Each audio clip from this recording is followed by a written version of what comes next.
Good morning, everybody. Welcome to today's 1 Million by 1 Million Strategy Roundtable for Entrepreneurs.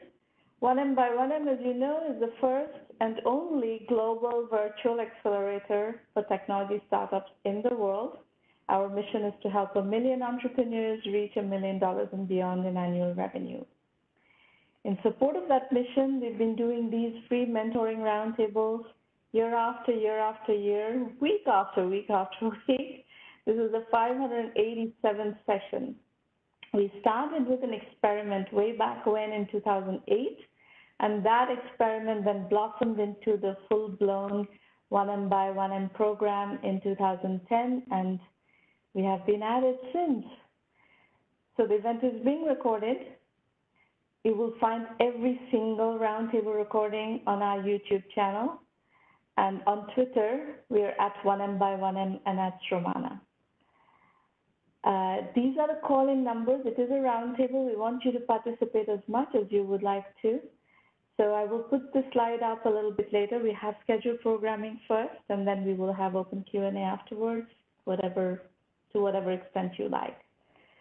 Today, we're going to start the conversation with Dhiraj Pandey as our guest.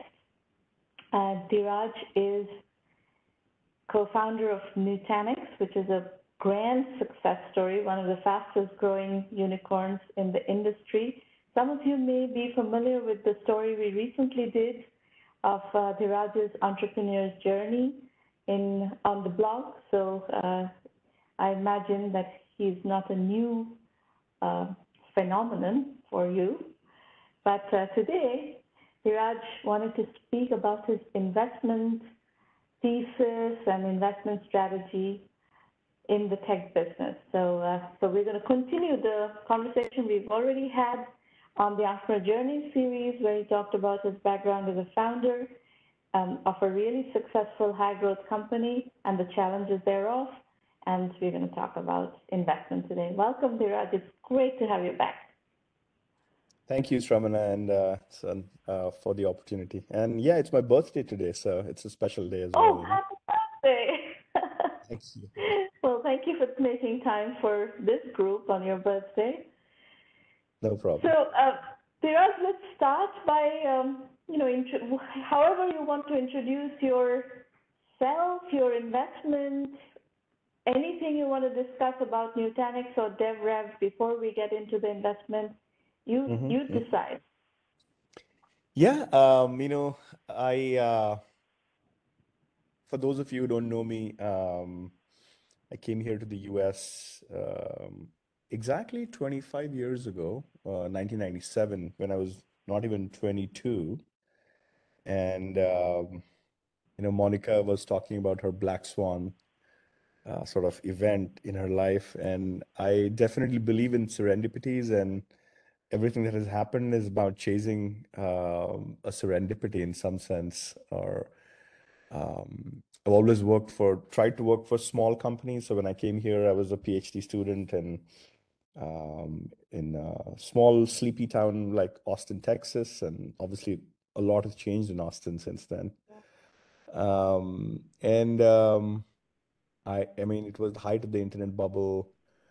A lot was happening in '98 when I came here to Redwood Shores for my internship for summers at Oracle.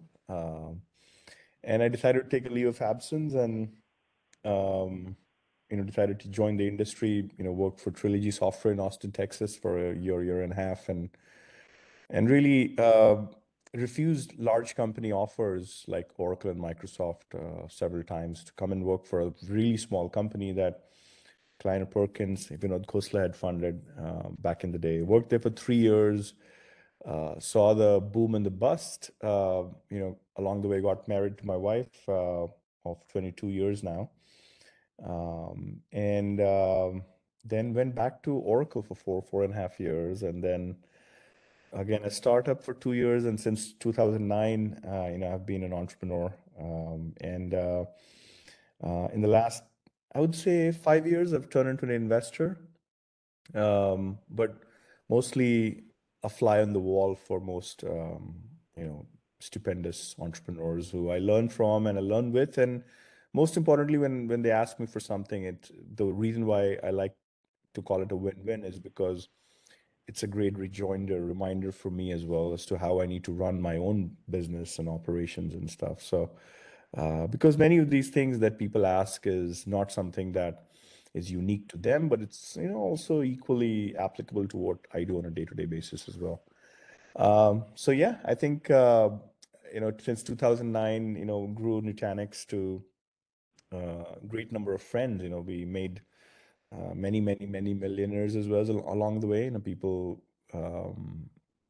still talk a lot about the friendships that we had there. And I took it public in 2016, and in 2020, I figured I want to do something in the space of cloud service, and DevRev has been that opportunity to really think hard about makers, developers, product managers, and how do you get makers or creators closer to users, because that's where the real sort of failures start to happen, is when the handoffs are not good.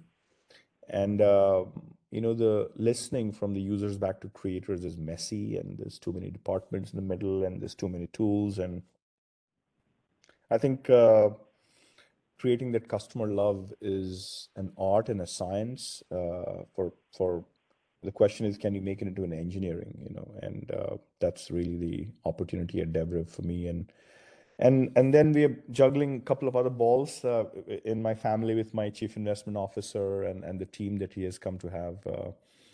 So we have a family office, and I'm learning as well there in the family office about healthcare and biotech, and even things like nuclear fusion. We go deeper into those, and plant-based meat. Viraj, is your funding of startups from the family office, or have you created a vehicle, or are you just doing angel financing? How do you operate structurally? So the family office is a real sort of fund with a bunch of series in there as well, and we have different classes. So we've kept the structure because we have a real manager in our CIO, and we have employees, research analysts, and we and we'll talk about some of those questions as you get along with the interview as well. But it's a single family office. We don't have other families or other LPs in there.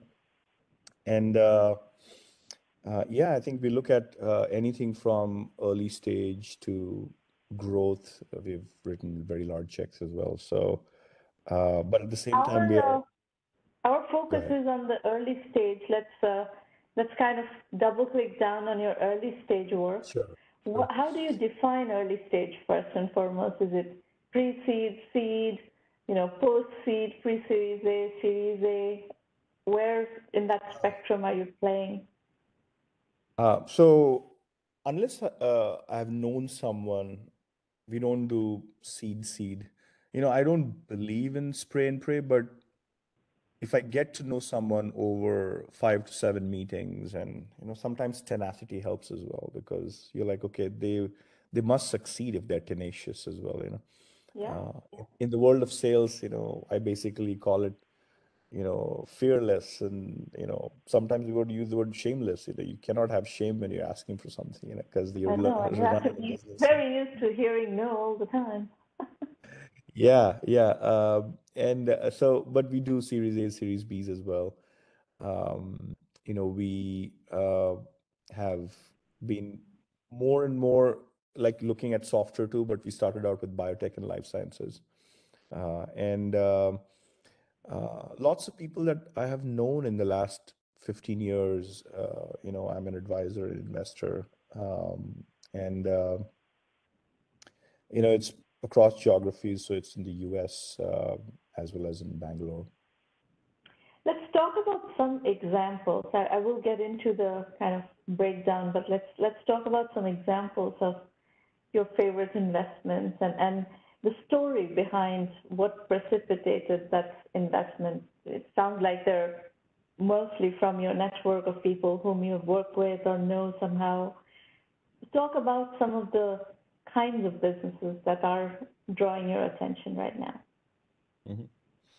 So on the growth side, we've written some large checks for, again, it's the network's network really, not really, it's not like I knew everybody in the network for the growth side.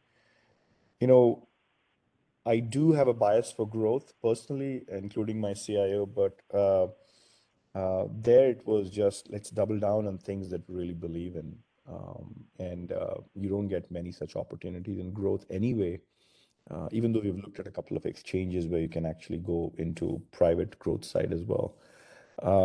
Companies in the space of healthcare analytics in the cloud, and how they're applying the principles of Maya, which is most advanced yet acceptable. This is one of the principles that came from a very famous American designer, who his name is Raymond Loewy, and he talks about the challenge of any innovation and how you try to bring something that's really advanced and it doesn't have social acceptance because people don't like revolutions, but you can give them something that's evolutionary, and then you can, over time, really disrupt something. So this idea of Maya is applicable to pretty much anything that I have invested in, as well as to how they've found the balance between being disruptive and at the same time making it feel to the end user or to the buyer that, this is doable. I can actually take these baby steps, these sort of little steps, and along the way, I get the dopamine. It's not like I have to wait 3 years or something or change everything around me. We have invested in companies at scale, which manage cap tables for tens of thousands of startups out there.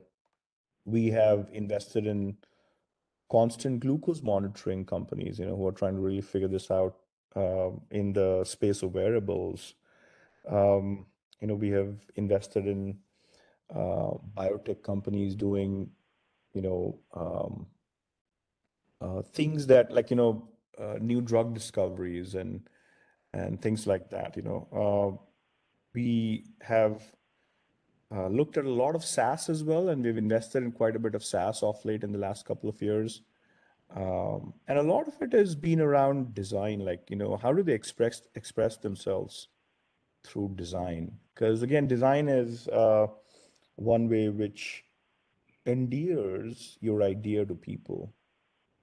So I've Yeah. been biased towards companies that have really expressed their ideas through good design, and especially in biotech and healthcare, it's been around companies that have a plan B, because you need to have a plan B in case plan A doesn't work. There is a lot of What is an example of a company in biotech or healthcare where design has been a very significant driver of adoption? so this, for example, this constant glucose monitoring company. Typically, and I've used these as well, just because I'm curious about my own blood sugar. There's a little half-inch pin that pierces your body, and it's somewhat painful, and it only does one thing, and one thing only, which is uh, blood sugar, it's glucose.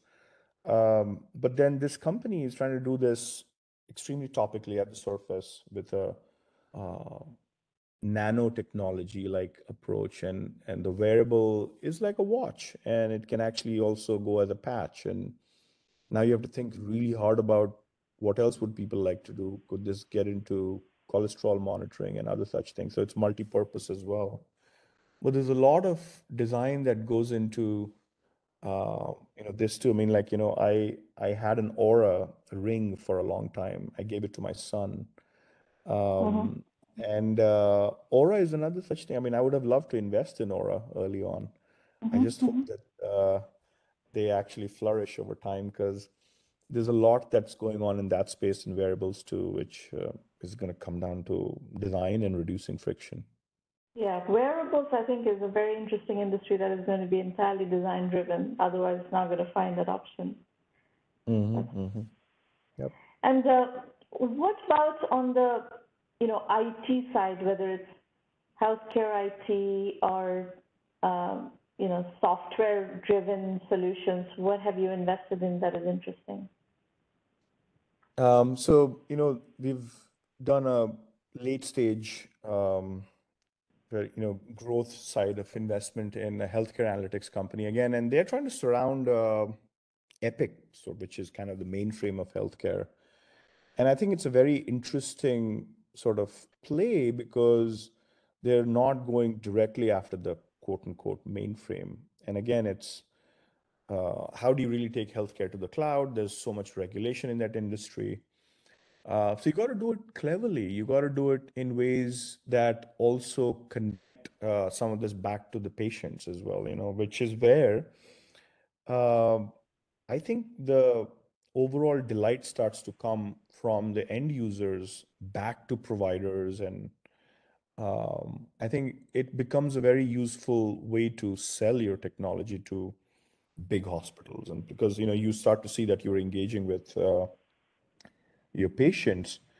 But then it also is helpful for insurance companies because they start seeing how it could reduce their liabilities, if you actually are in the space of population health, for example, and having patients come back on time as opposed to being reactive. How do you make them proactive and so on?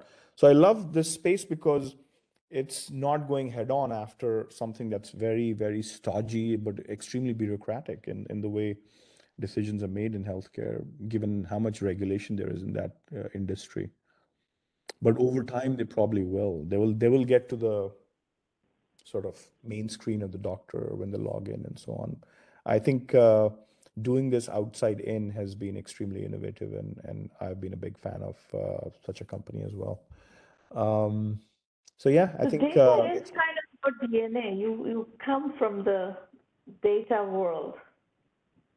How do you see the trends and opportunities in data? Can you, like, if you were starting another company today in the data space, whether it's real-time data, big data, machine learning, et cetera, is there or are there some problems that you have spotted that could be opportunities for new entrepreneurs to start new companies? I think it'd be cliche, but to say this right, I think you have to do this very inexpensively because people do a ton of experiments in data. And I think converting data to information, especially by the industry, by the vertical, still requires a lot of domain knowledge. So like what we are doing at DevRev now is to really take a ton of this data in software engineering and customer engineering and support. And even on the growth side, there's a lot of data on the growth engineering side. So how do you create canonical models so that people don't have to go create data warehouses and do analytics on top of that? I think it's still a pretty expensive thing to really crunch data into information. And finally, to even visualize it, I mean, is a pretty hard problem. Even with machine learning, I think the biggest challenge is data engineering, because many of the scientists, the data scientists, they're not good at engineering. They're good at science, but not really good at engineering. And that includes collectors, all the way to masking, because, you still have a lot of regulatory requirements, compliance requirements to deal with. All the way from that to transformation to loading it on an everyday basis into a massive database or data warehouse or some such thing. And then running some compute on it, because you might have to run some logic before it actually gets ready, and refreshing models. All that stuff is still a pretty complicated thing, and a couple of companies have done it well. But I think it's still not available to every industry out there. I think we probably have made something for the tech world, but to really make it pervasive and really bring it back to design, I think, it's one of the things I'll say again. How do you visualize all of that?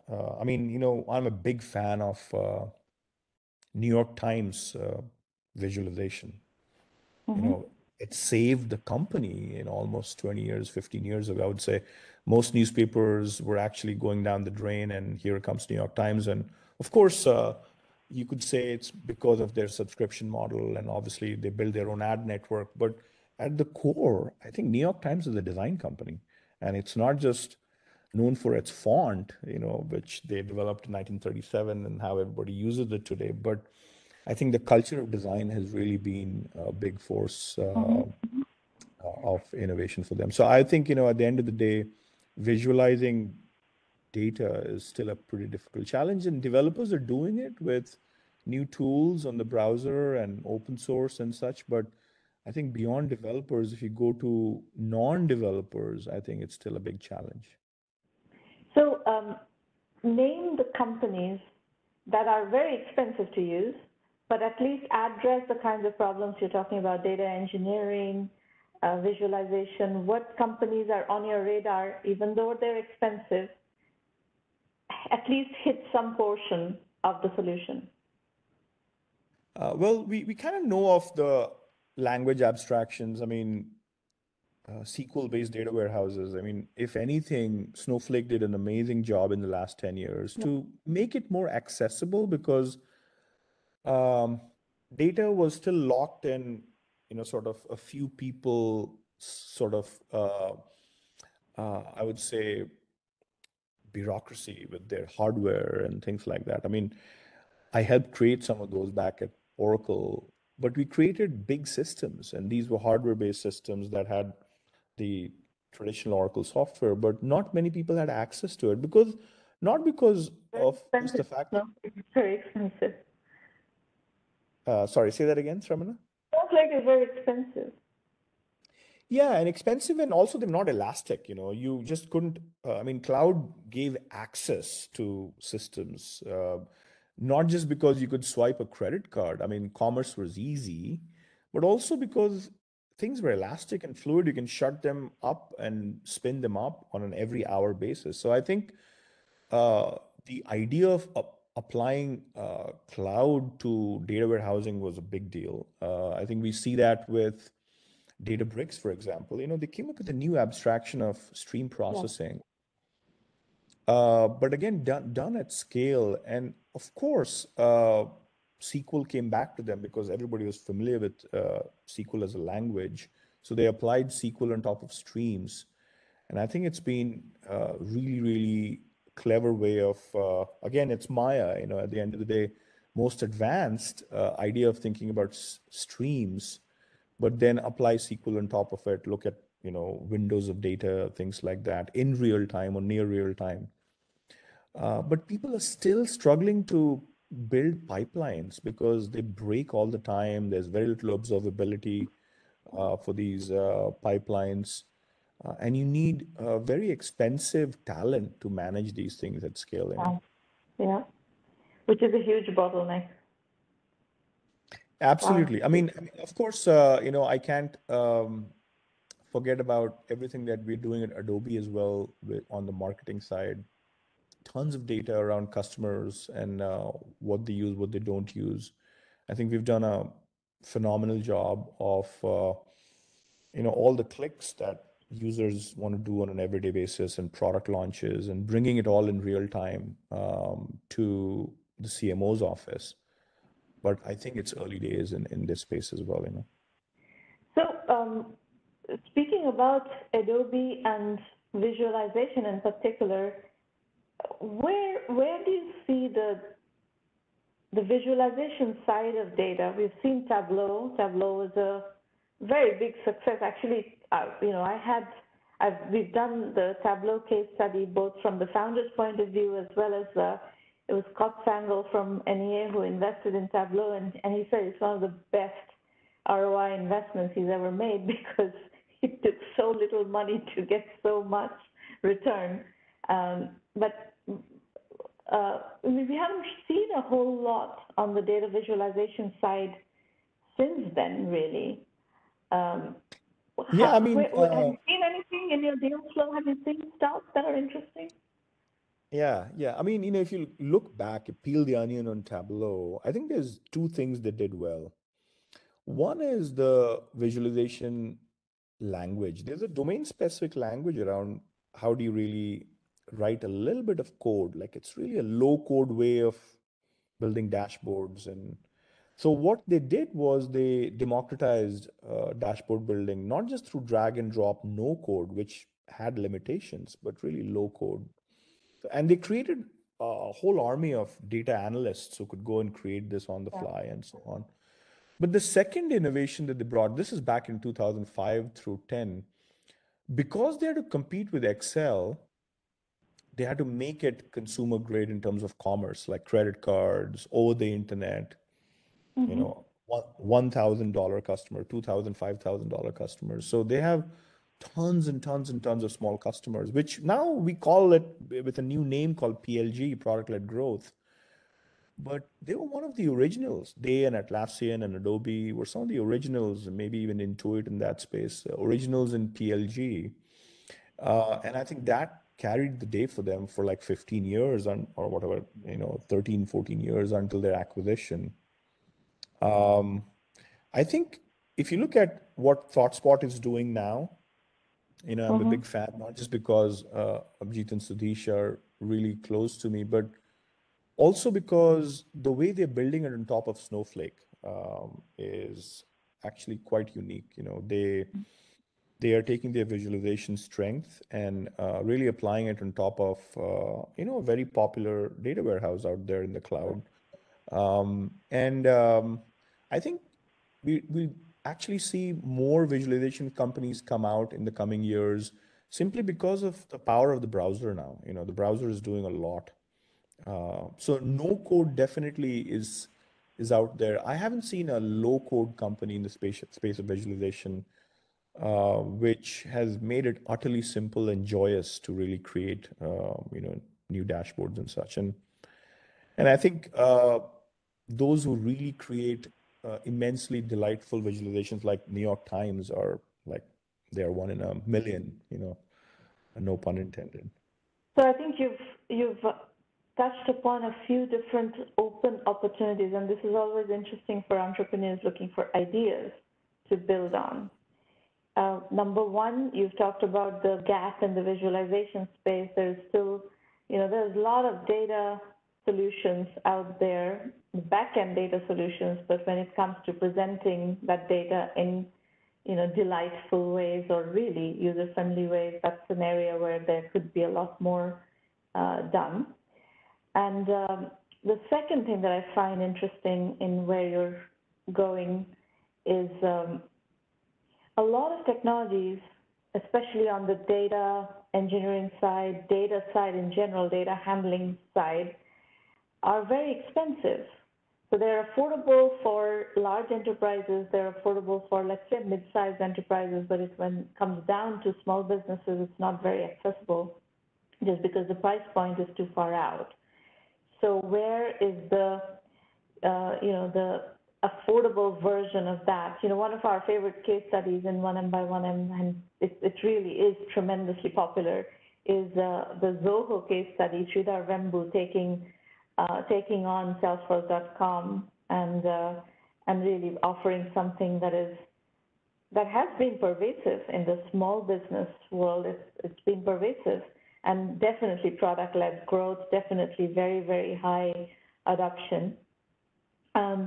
Doing that to the more complex technologies on the data side that makes, heavy-duty data capabilities, data handling capabilities accessible for the mid-market and the small businesses, it seems is still quite wide open. Would you agree with that? Yeah? Yeah, and maybe there is a meta observation there is, you have inexpensive products and you have easy to use products. Um, and many a time they're not one and the same. That's And right. of course, you add a little bit more to it, like extensibility, customization. That's where you can't have even two out of the three. At least people say that you can get two out of three things in life, but either you have very cheap products that are great for SMB, or there's like delightfully well-designed products, but they're not customizable. And if you have something that's, designed well and it's highly customizable, it's too expensive. Yeah. Well, Dheeraj, so if you look back at the skill set of our industry, right, design is one of the lowest, importance skill sets. Other than if Steve Jobs hadn't done what he did with Apple, design would not have even been discussed in the tech world. That was the beginning of design coming in a serious way into our industry, definitely on the consumer side. But we haven't seen a lot of enterprise products that are really focused on design. There's very little out there that can rely on a skill set of really fantastic design to hide complexity and make things seriously usable. The New York Times example that you're giving is it's from the consumer side, and it's not from the complex technology side at all. The complex technology side has a blind spot on design, complete blind spot on You're right. design. I think it's very true, but things are changing, and also because of the outsiders coming in, Shramana. So if you look at even wearables, I think what Apple will do to the, overall vertical healthcare, I think it's going to be massive. Even what Massive. Amazon will do, I mean, I look at design as not just about the user interface of interaction, but also commerce. I mean, what Amazon can do to pharmacy, I'm just so excited and stoked to say, okay, you know what? I can do it so differently than my local grocery store where things are still extremely arcane. So I Yeah. think outsiders coming in will be one way to shake this industry up. And honestly, in B2B, a lot has changed in the last 10 years. I mean, we don't give credit to Google for design, but one of the biggest things about design is like uh, low latency. How do you really create low latency products? And they had a culture of, okay, every search result has to return within less than 100 milliseconds.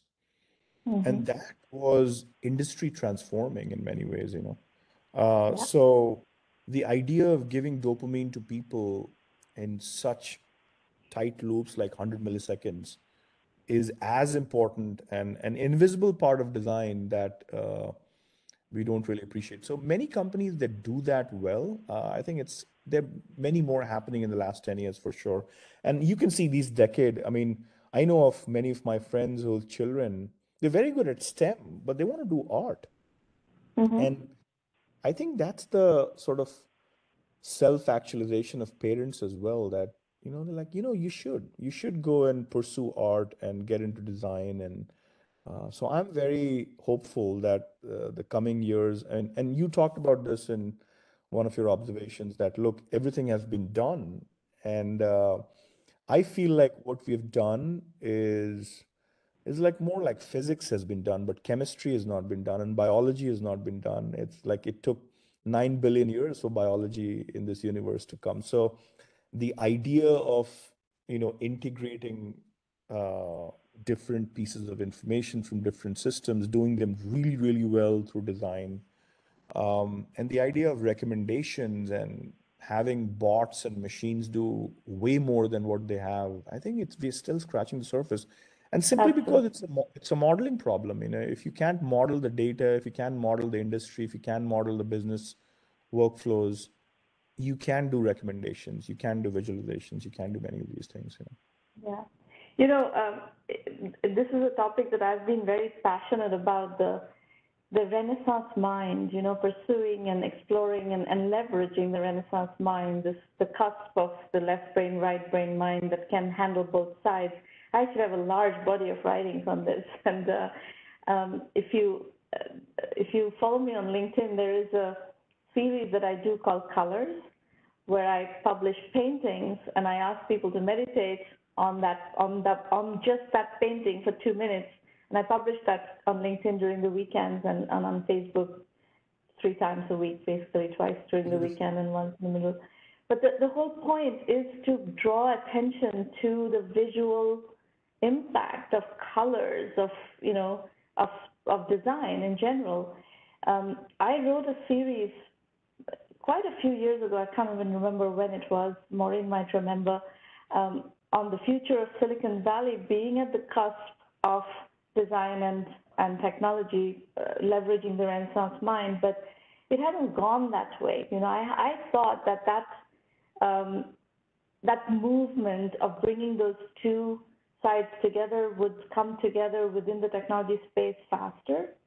But instead, went deep into data, into AI, into machine learning, and kind of the design side went by the sidelines, and the liberal arts side, right, the humanities side, kind of went on the sidelines. So that remains still to be done. We talk about social media, right? Social media today is kind of just barely scratching the surface because it's all kind of very highly spread out and spray and pray kind of social media. Real relationships don't happen in that mode. Real relationships happen when you go deep. And the whole social media design structure has been focused on going broad, whereas real relationships, real friendships, you call it Facebook friends, but that's not friendship. Real friendships happen when you go deep and when you actually spend if you're talking about groups, it has to be very small groups for meaningful conversations to happen. Sitting around the table when before COVID, we did a lot of entertaining. Even in COVID, we have kind of cut it back to very small numbers. And actually, the conversations are much richer. When you put 4 to 6 people around the table over a meal, it's a much deeper, much more interesting conversation than if you have, 50 people at a party. So those nuances have not started coming into, interaction design really. No, I think, and you're right. I mean, in many ways, social media had a role to play at the base of the pyramid of interaction, because there's lots and lots and lots of, I call them sand interactions, there's billions of sand particles. So you need to really figure out that interaction through digitization, at least it's better than snail mail, what you can do on Facebook and so on. So the base of the pyramid interaction was taken care of by the last 15 years of social media.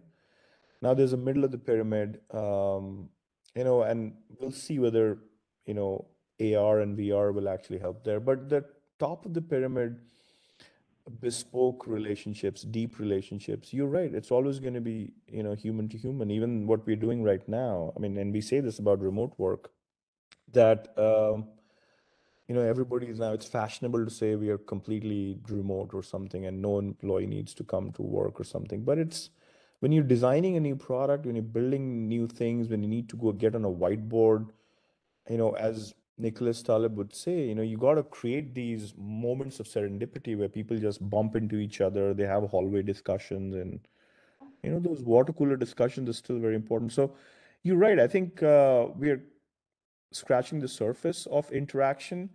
But I feel like AI and design are actually two sides of the same coin, because what machines will recommend, there was a really good article in the Wall Street Journal maybe 6 months ago. I'll forward it to you too.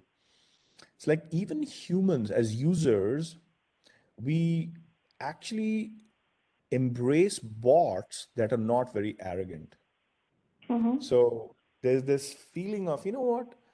I'll give you a chance. Your recommendation might not be the best, but because you're humble, I'm like, that is telling. The fact that as humans, we look at bots that are better designed as being less arrogant says something. So we have to look at AI and design as two sides of the same coin. I mean, we struggle with notifications all day long. Like every day we get so many notifications. Every app that we have come to deploy, and there's a lot that machines can do in saying, okay, you don't even care as a user for these kind of notifications and so on. So the training that we as users can do to bots, but the way the bots bring back some of those new AI is a recommendations to us. fantastic tool for designers, right? Because the holy grail of design is simplicity.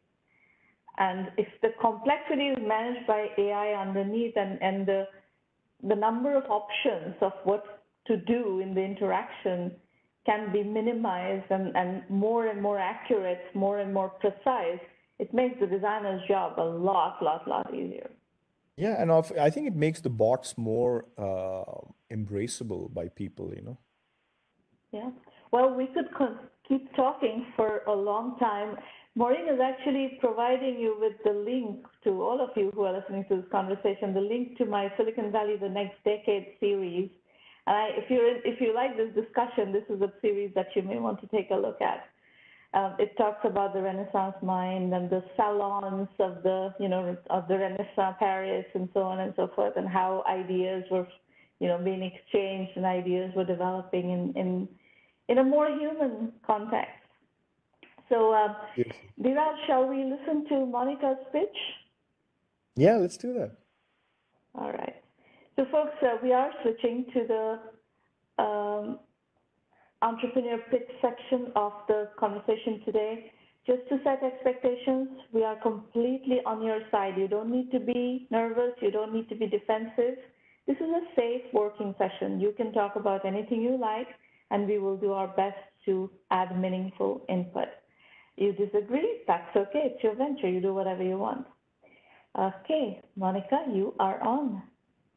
Hi, what a insightful. I love the conversation. I can hear you guys talk all day, so I do not usually get to hear that end of conversations. I am usually on the other end. So this is my end of the world. Let me tell you a little about me. I am Dr. Monica Virk. I'm from Aldi, Virginia. I grew up in India, moved to United States when I was 12 years old, and just loved everything about coming here and living the life that I wanted to live. And I had my son a few years ago, and today is his first day at kindergarten. And Dheeraj, happy birthday. It's awesome.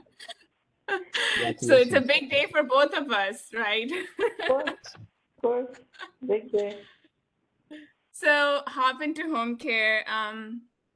As I said, I went to medical school and I got sick and I accidentally landed in home care. I dialed the wrong number and called a home care nurse instead of a home pharmacy. And she took me under her wings, taught me everything about home care. And that was my black swan event, getting sick and dialing the wrong number.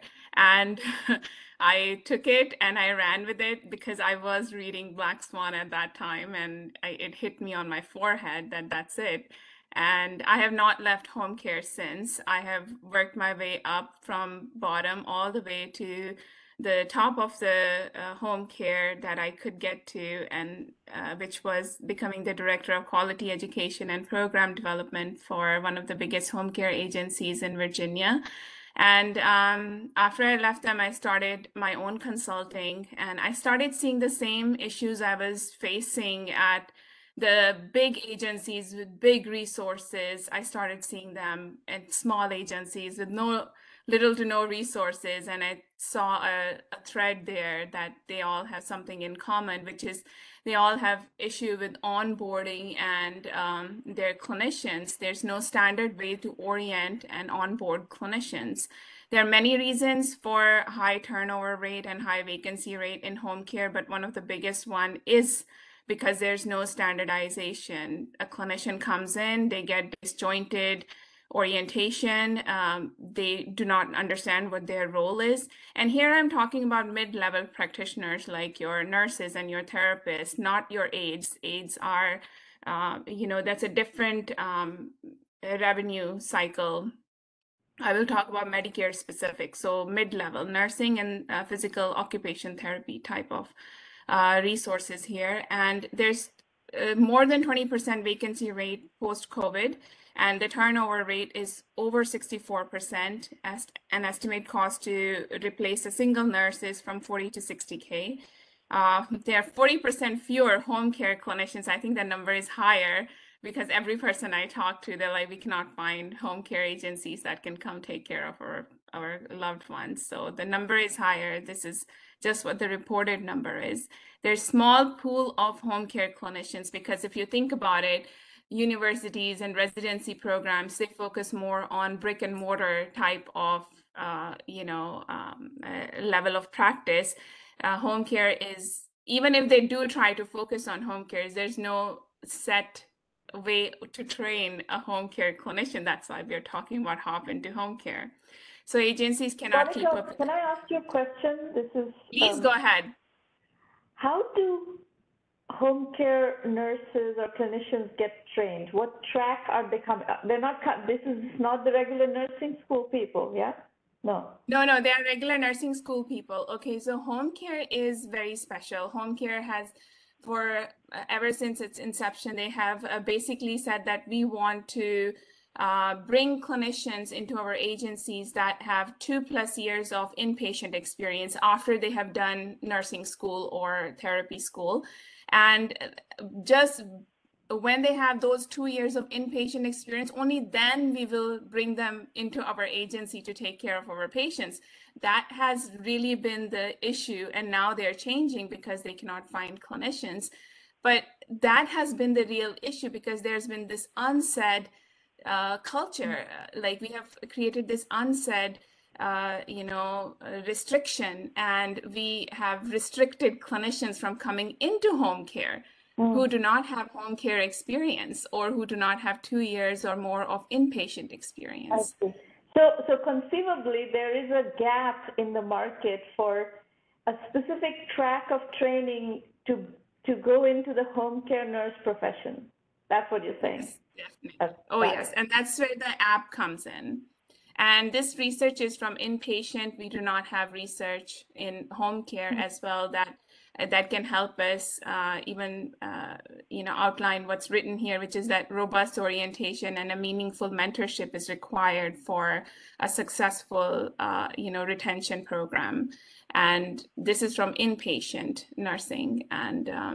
And I'll talk about how we can maybe use the app to even build research for home care agencies. And this app is already out? Your app is already out there? Yes. Okay. It's an iOS and Android app. And so basically what I did was when I started my consulting and I saw that there was a problem, I did the work by hand first to see if this will actually even work.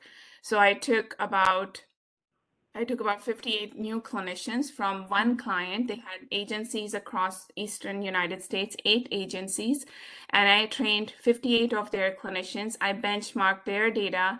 OASIS is a type of home care assessment. I benchmarked their OASIS assessment data against the ones that were existing in the existing clinician with the agency.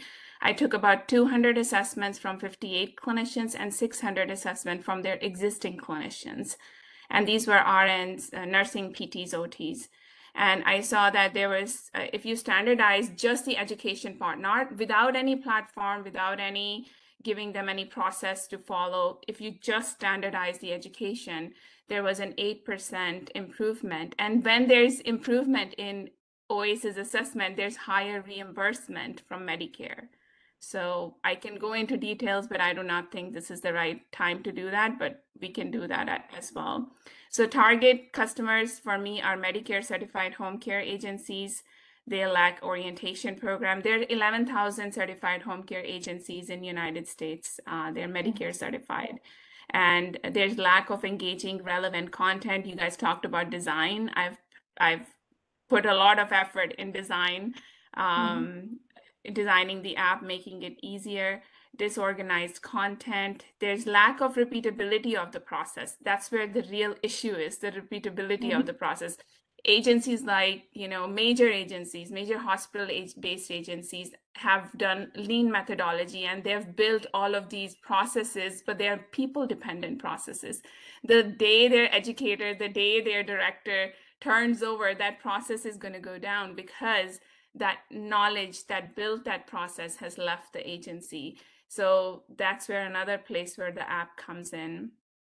So my customer acquisition right now is the first customer I got was I just pitched the idea. I just gave them a few slides, made them up, and they gave me seed money. And I built the app for less than the seed money. And I have 3 agencies in pipeline, and I have one mega player in home health. I don't want to name names yet. Currently, currently, I'm using word of mouth, LinkedIn, Facebook, home health group. I've posted there. I got clients out of there. Home health consultants, I'm giving them incentive. For example, I'll give them first year subscription, a good percentage of first year subscription fee, and they can bring their clients on board. So this is my customer acquisition right now. So I'm right now so what I'm doing right now to sweeten the pot, there are two things happening to sweeten the pot. The first one is I'm giving a base just for $30,000 a year, they can onboard as many clinicians as they want. They can even put their existing clinicians on the app and they can get them trained on the app. That will really help them with the new regulations that are coming next year. And then another thing I'm doing is that because they're early adopters, I will give them this base rate for rest of their subscription life with me.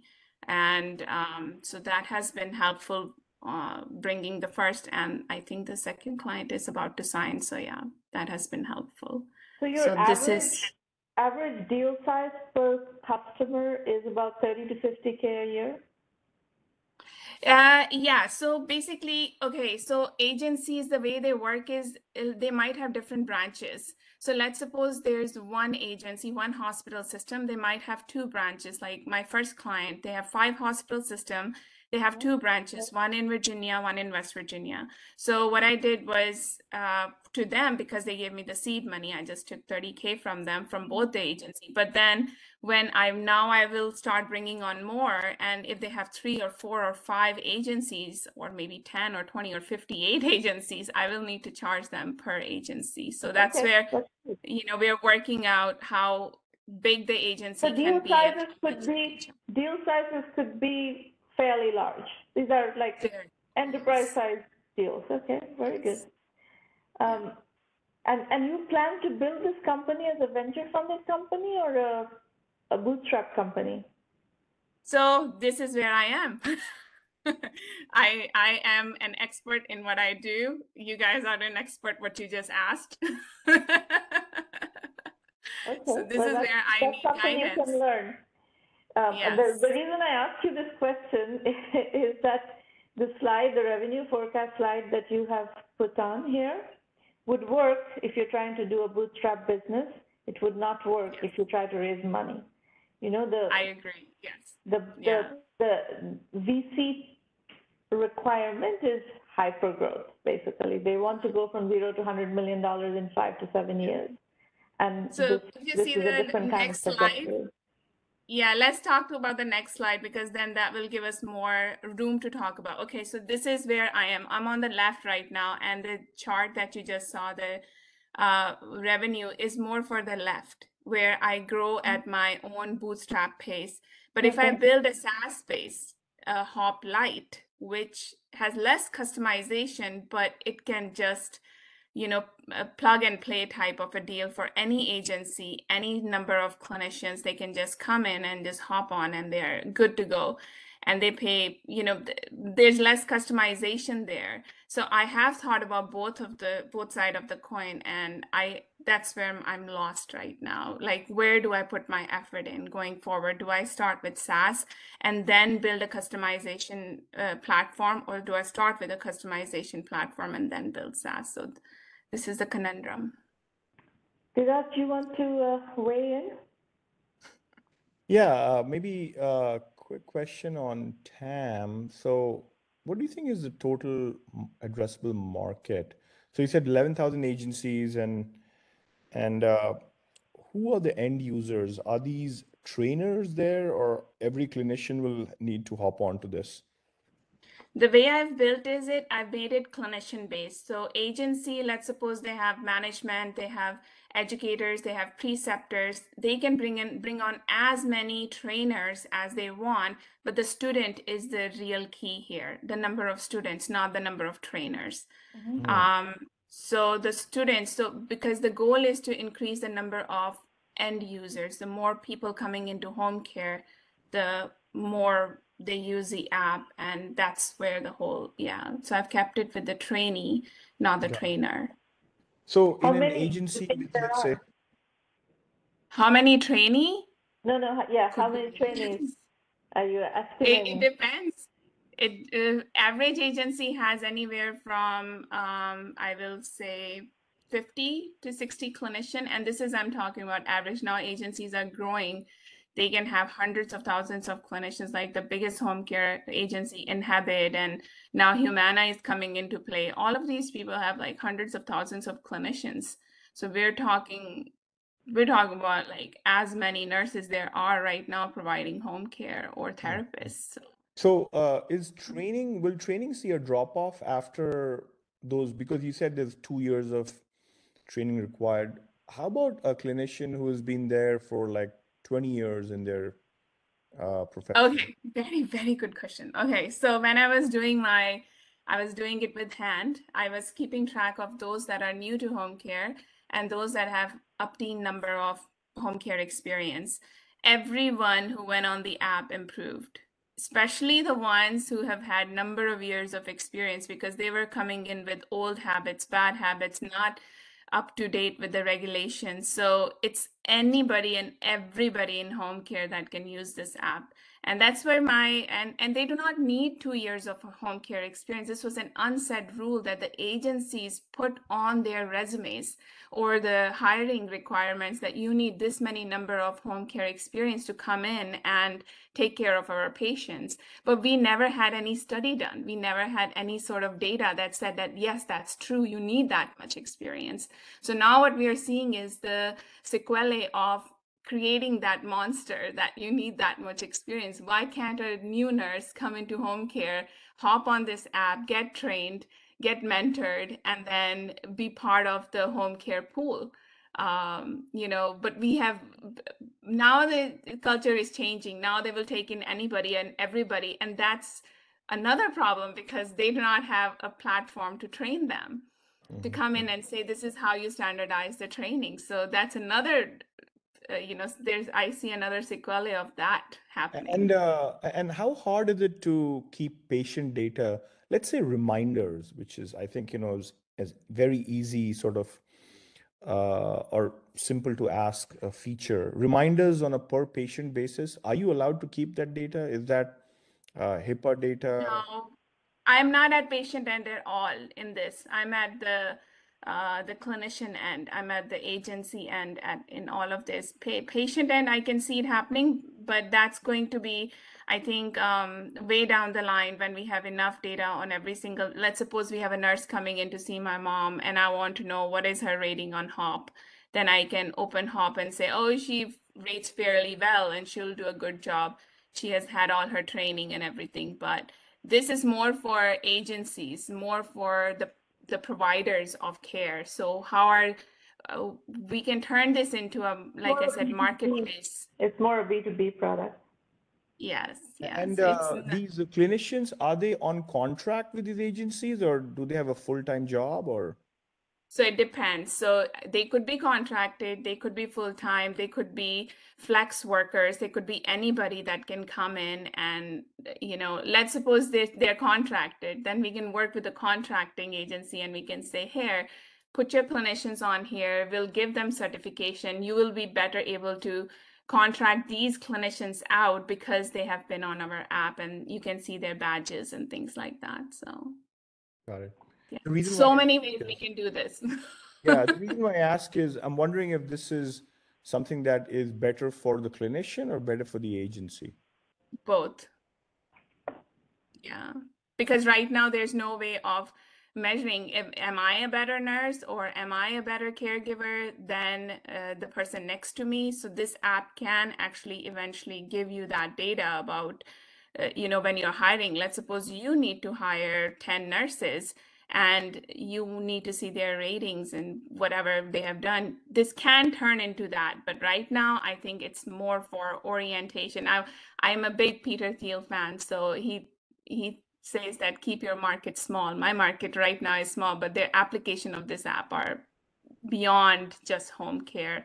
And home care, not just from skilled nursing perspective, but hospice, private duty, all of those other hospital at home, all of those other aspects, they can use this app to train their clinicians. It just gives you a small platform to turn your home care agency training into a mini residency. So, this is what All right. the draw. So I think the answer to your question, am I ready for funding? I think Biraj was just giving you that answer, and I gave you part of that answer as well, is that VCs look for very high TAM, very high growth rate. And at the moment, the story that you're telling does not have those two elements. So, and I think there is some learning that you're going to need to do to understand how to analyze your business and even decide whether it is possible to go into that kind of high growth, high TAM model or not.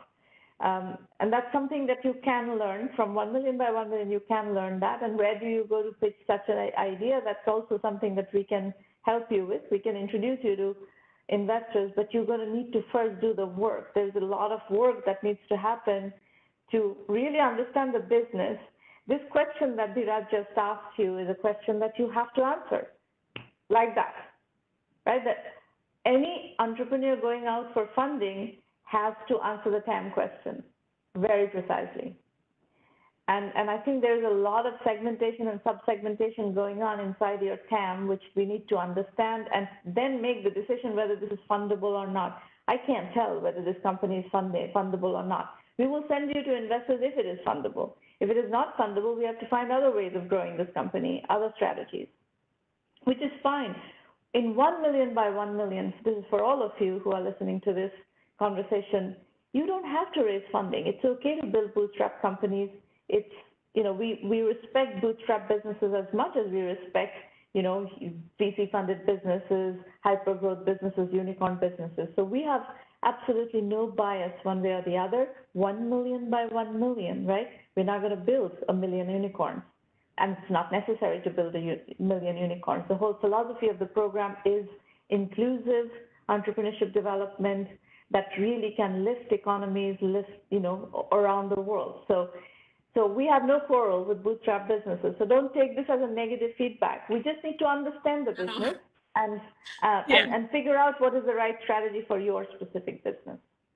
Yeah. So for me, I rather do bootstrap because that can help me, just keep my business to myself, but I don't want to be limited in that thinking. And that's where I'm asking myself questions every day. Yeah. Can I do this better? Can I do it differently? You can learn about your options. You can learn the discipline of technology entrepreneurship better, and then you can make better decisions. Yes. That's all completely fair. So folks, if you like what we're doing here, as you can see, this is like deep conversations, right? Deep conversations, deep analysis of businesses. This is not like foo-foo little Shark Tank kind of stuff. So send serious entrepreneurs to 1M by 1M. And resource-wise, everything is at 1mby1m.com. You will find a blog that you will learn a lot from. If you just follow the blog, it's free, it's there, it's been there since 2005, and lots of entrepreneurs have learned just by following the blog. So you're welcome to do that, no problem.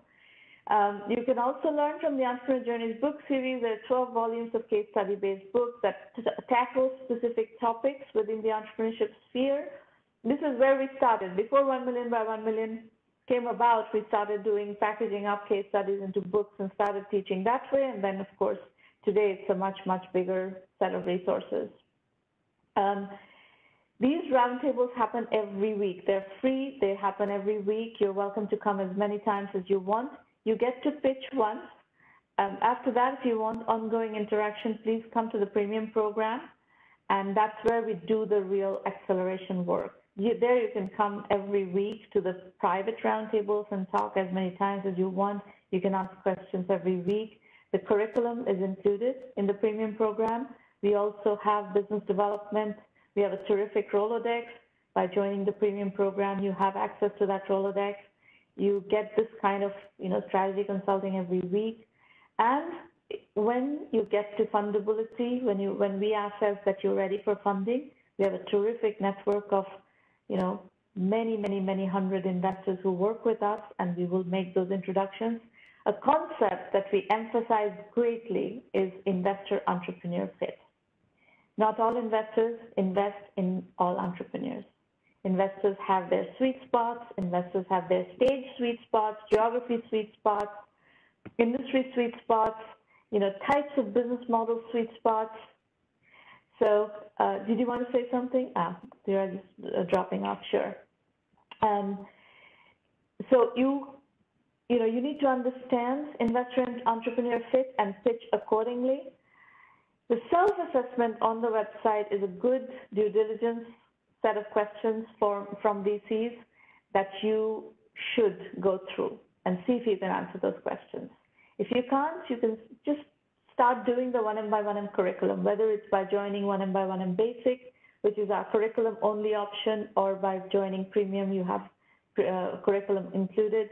Just start doing the curriculum and you'll learn a lot. And a lot of the questions that you're struggling with will become clearer as you start doing the curriculum.